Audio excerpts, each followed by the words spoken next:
first let's talk about all those new rules involving kickers and all that. How does that change how you're practicing, and what does it all mean? Like the punt rule you're talking about? The field goal rule? Yeah, with the eligibility numbers and whatnot.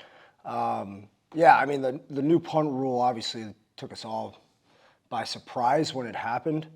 You know, we went into this thing in spring ball, we were rolling, and, you know, we're running our standard operation. If you guys watched us on punt last year, we were pretty exotic.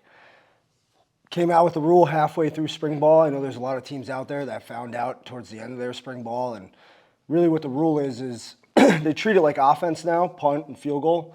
So you got to have 5 numbers, 50 through 79. And, you know, punt was pretty creative prior to that. So they're saying you have to have a guard and tackle on both sides if those numbers are not 50 through 79. So, you know, it's going to be crazy for a lot of teams.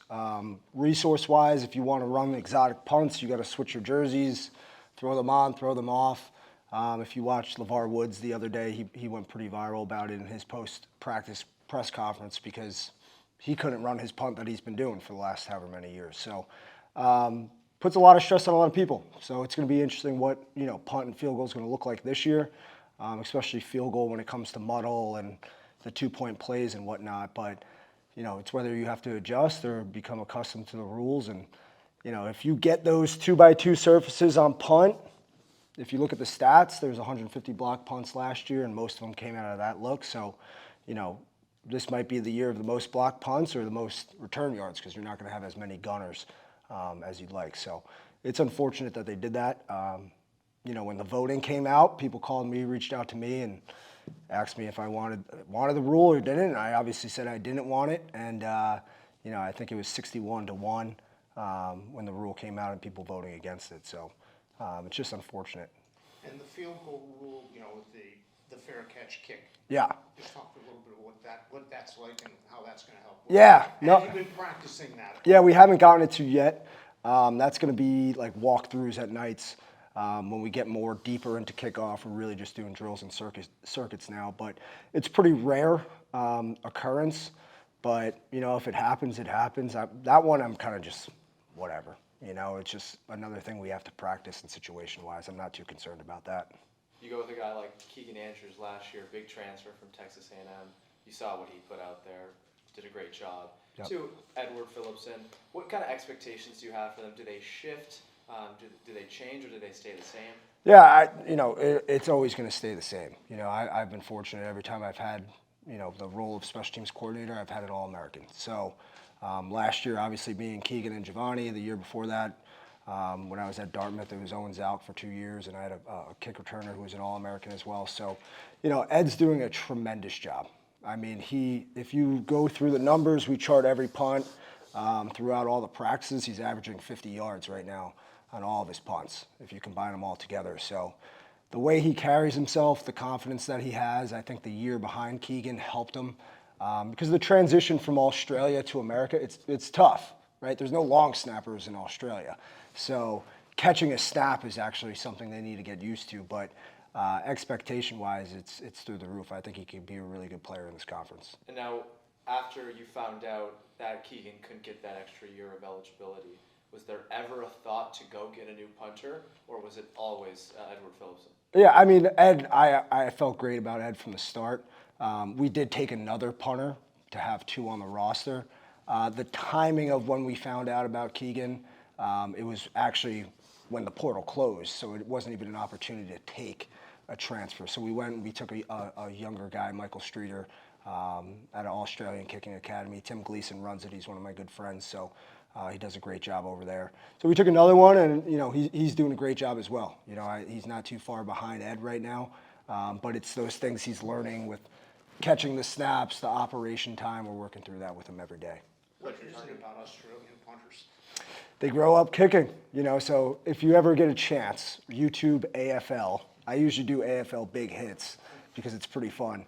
But, you know, we grew up throwing a ball. They grew up kicking a ball.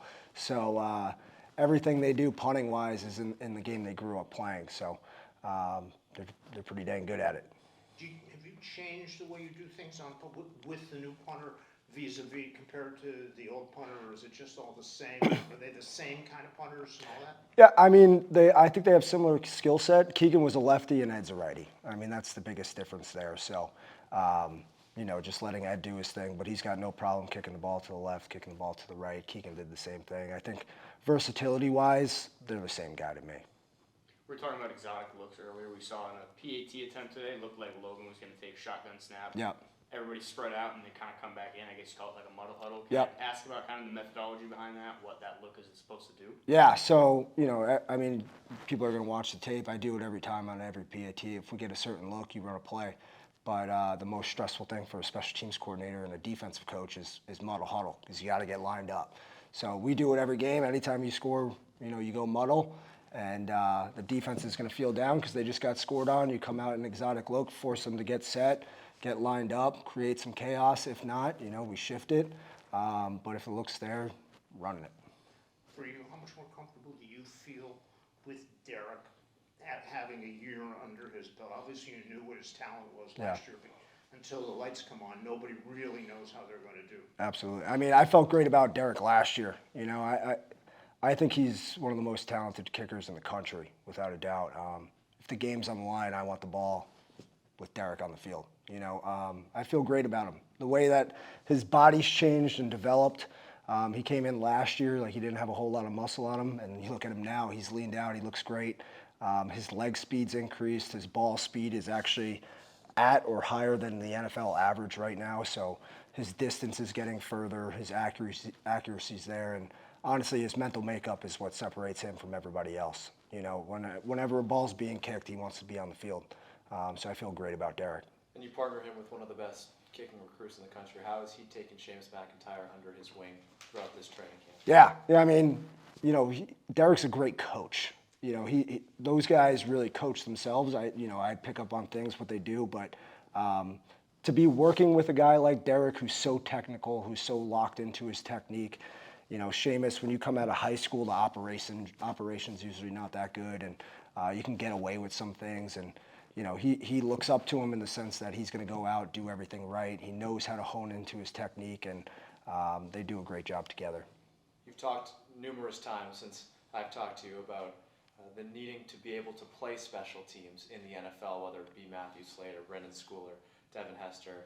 What kind of participation and wanting to play special teams have you seen on this team? I know it was something that you said a lot of last year, but for this team specifically. Yeah, that was my first meeting this year, you know, so just kind of introducing what special teams is here, what we do, how we operate, what's the culture behind it. And just like you said, I showed a bunch of examples. You know, a number of guys who came from this conference and made it to the next level because you're either found or made on special teams. And, you know, a guy like James Harrison went to Kent State, was a walk-on, went to the NFL, primarily played special teams, and then became a really good defensive player. You know, you got to show evidence of that to the players. Guy like Isaiah Rodgers came here in the spring, and I throw him up on the board, you know, every couple months or every couple meetings just to show the guys, like, hey, this is where you're going to make your money, right? You got to start on teams, earn that right, and then build off of it. But, you know, overall, the connection to the team is what's the most important. I think this is a very well-connected, tough team. And, you know, it's fun. I have the ability to coach everybody. So who it is, it could be the O-line, the quarterbacks, the corners, the linebackers, and I think there's a high need and want to be on special teams. Those guys are in my office all the time, and it's a blast. So I'm really appreciative of that. How have you seen Coach Arsimiak grow in his second year with the program? Yeah, he's awesome. I mean, he's a good friend of mine. You know, we hang out outside of football. This is the most comfortable I've ever been, you know, in a coaching setting where he allows me to do what I want. But he's, you know, he realized he took a step back, saw the big picture of what we needed, and he really harps on it.